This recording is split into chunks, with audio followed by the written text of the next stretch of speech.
Hello everyone, this is BB Sanmay, and in this today's video I am going to discuss about deflection of helical compression spring and energy stored in the spring. Okay, in the previous video we have seen the stresses induced in the helical compression spring. Okay, do subscribe for the upcoming videos of machine design. Don't forget to like, share.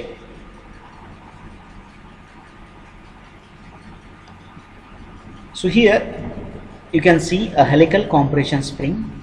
Okay, so in the previous video of stress induced in the helical compression spring, I have told you that when a helical compression spring is unwound or it is uncoiled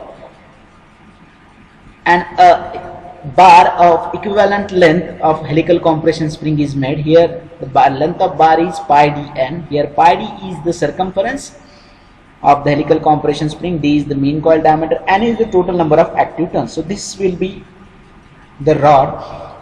This is how the rod will look when the spring is uncoiled or unwound and it is made straight like a rod. Okay, so as I have already told you that when the spring is compressed or when a tensile type of force is applied on the spring, okay, there will be a shear stress get induced inside the helical compression or helical tension spring. Okay, in the previous video we have discussed about the stress induced in the helical compression spring.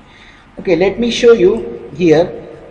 This is the cross sectional area of spring. Okay, spring wire which is having the diameter small d. Okay students, when a force of magnitude P will be applied on this spring, the angle between the adjacent turns, here you can see that it is a two-dimensional figure.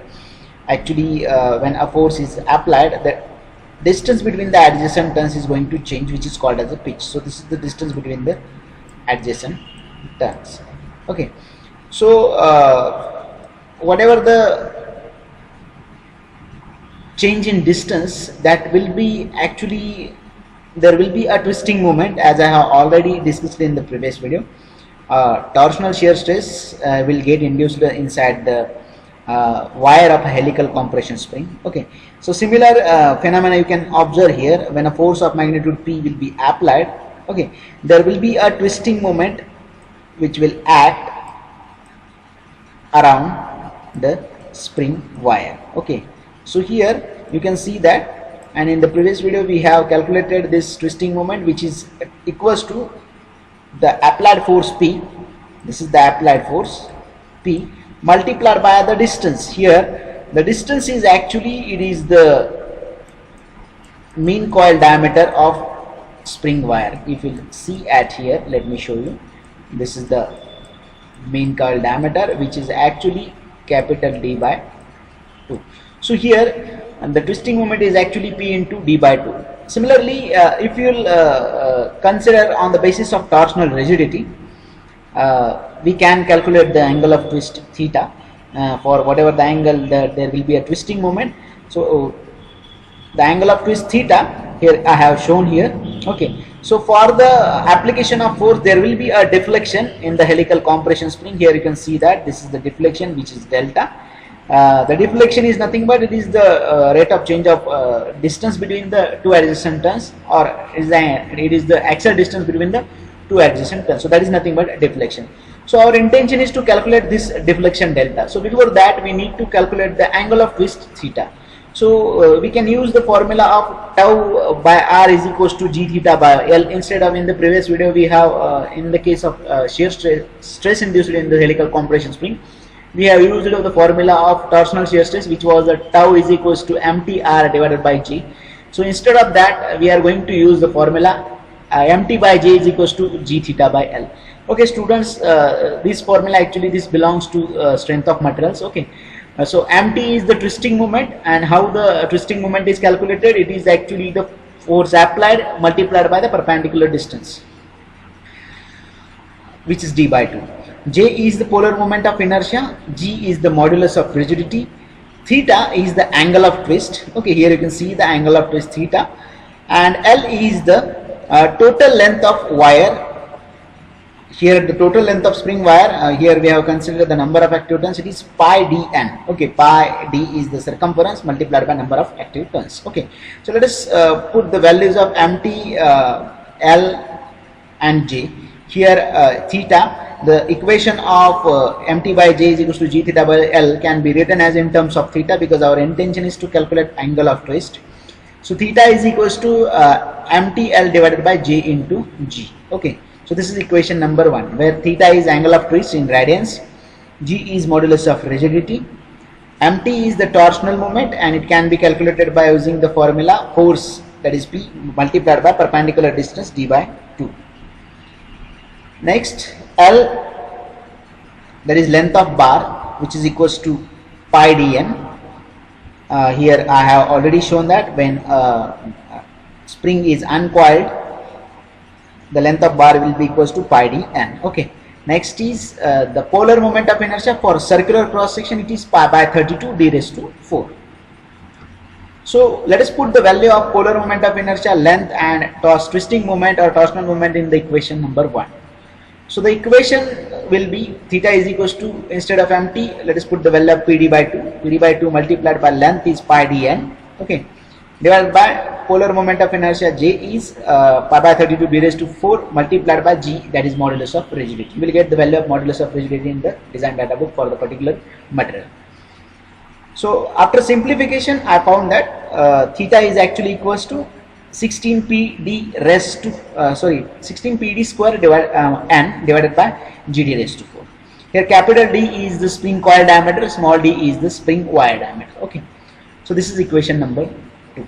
Next is here you can see that there is a deflection when there will be a force of magnitude P, a compressive type or tensile type of force when applied on the spring, depend on what kind of spring is there. So here we are discussing actually about the helical compression spring. When a force, compressive type of force is applied on the spring, there will be a deflection, there will be a change in axial distance between the two adjacent turns is get changed after the application of force. So the delta can be calculated by using the formula delta is equals to theta into length of bracket. Okay, so here the actually you can see that here we can use the formula. So here if you will consider the sign of angle, okay, let me show you.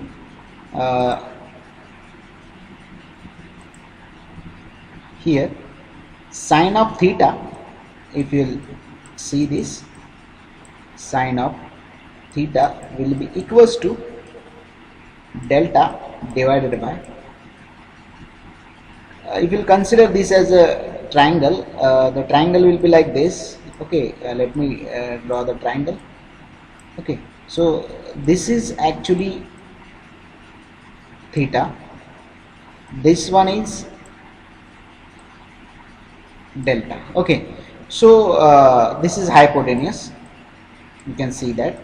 So sine of theta will be equals to, we need to calculate this term, this distance. Okay, so the I will consider this approximate distance as d by 2. Okay, so this is actually, this distance is distance of hypotenuse or length of hypotenuse is actually d by 2. Okay, so sine of theta is equals to actually delta divided by d by 2. So here I am going to assume that the theta is very small. So for the smaller values of theta, let me tell you that theta can be very small or it can be equals to 0. So for the angle of theta is equals to 0, sine 0 will be equals to, as we have already discussed these types of problems in the previous videos, sine 0 is actually equals to 0. So here sine of angle is theta is equals to angle. Let me tell you once again, here sine of angle is equals to angle. So the sine of theta, the value of sine of theta will be equals to, it is sine of theta will be equals to, it can be considered as theta. Okay, so instead of sine of theta, I am going to take this as theta. So the formula will be theta is equals to delta divided by d by 2. So delta is equals to theta into d by 2. So that is why here delta will be equals to theta into d by 2. So here we have assumed that length of bracket is it is equals to d by 2. That is nothing but the diameter radius of mean coil, okay, or the mean half of the mean coil diameter. Okay, so delta is equals to theta into d by 2. Okay, so here we have calculated the value of delta. The next is let us put the value of theta here. Already in the equation 2, the value of theta is 16 pd square and divided by gd raised to 4. So put the value of theta from equation 2 in this equation. So delta is equals to 16 pd raised to pd square and divided by gd raised to 4 multiplied by d by 2. So this will be equals to 16 pd cube and divided by 2 gd raised to 4. Okay, so let us simplify it. It will be 8 pd cube and divided by gd raised to 4. So students, this is the equation of deflection of helical compression spring. So by using this equation we can calculate the deflection, and by using the equation of stress induced in the spring, which we have discussed in the previous video, and the deflection of helical compression spring, these two equations are very important as far as the consideration of design of helical compression spring. So you need to remember these two equations. Okay, the next is the energy stored in the helical compression spring. Okay, so here in the previous slide I have derived the equation of delta, which is 8 pd cube and divided by gd raised to 4, where p is the applied force, capital D is the mean coil diameter, n is the number of active turns, g is modulus of rigidity, and small d is the diameter of spring wire. So the above equation is called as actually load deflection equation.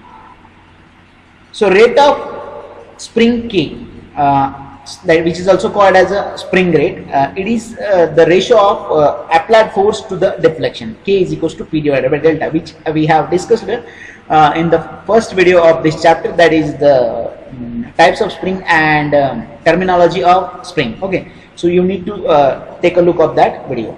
So here K is equals to applied force P divided by deflection. It is the ratio of applied force to the deflection. So let us the above equation number 3, we need to put the value of delta from equation number 3 in the value of spring rate. K is equals to, it will be equals to gd raised to 4 divided by 8 d cube n. Okay, next is this is equation number 4.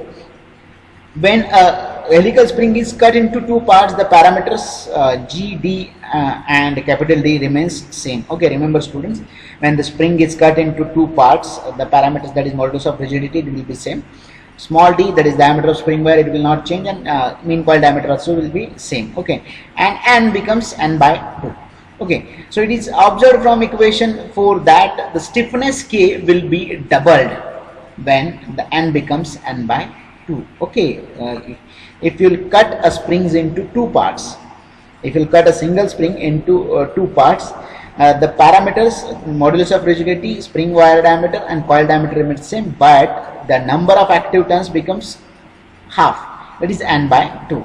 And when we will put the value of n by 2 in this equation, the K becomes, K is going to increase, it becomes double when n becomes n by 2. Okay, so this can be used while solving the problems. So from the equation it is observed that for the given spring, actually here you can see that in this equation number 3, let me highlight you, let me show you here. Actually D is constant, okay, and that is number of active turns, it is also constant, modulus of rigidity is also constant, and spring wire diameter is also constant. So these terms which I have highlighted, these are the constant terms. It means that whatever the deflection here, delta, is only depend on the applied force. Okay, so here from this equation we can conclude that delta is directly proportional to, that is deflection is directly proportional to the applied force P. So that is why delta is proportional to applied force. Okay, so next, or we can write this as the applied force is directly proportional to the deflection. So the load is linearly proportional to the deflection of spring, and if you plot the load deflection curve, it will become a straight line or a linear curve. So this is how the load deflection curve looks. On the x-axis here you can see that delta is plotted, which is called as a deflection. On the y-axis you can see that the applied force is plotted, or the load which will act on the spring, that is plotted. And here you can see that the line OA, it is the straight line which is actually representing the load deflection curve. It is the linear line. Okay, so here the area below the curve which is highlighted, okay, here you can see that this is the area below the curve, this is the highlighted area. and this area is nothing but the strain energy stored in the spring. Okay, so student, here to calculate the energy stored in the spring, we should first calculate the area under this curve, which is the highlighted one. So here area below the deflection line is area of triangle OAB. Okay, so here area of triangle is 1/2 base into height. Okay, the base is OB and height is OA. Okay, and base is nothing but it is the deflection, and height is nothing but the applied force. So actually the energy stored in the spring, that is the strain energy stored in the spring, will be equals to 1/2 P into delta. Okay students, that's it. Thank you.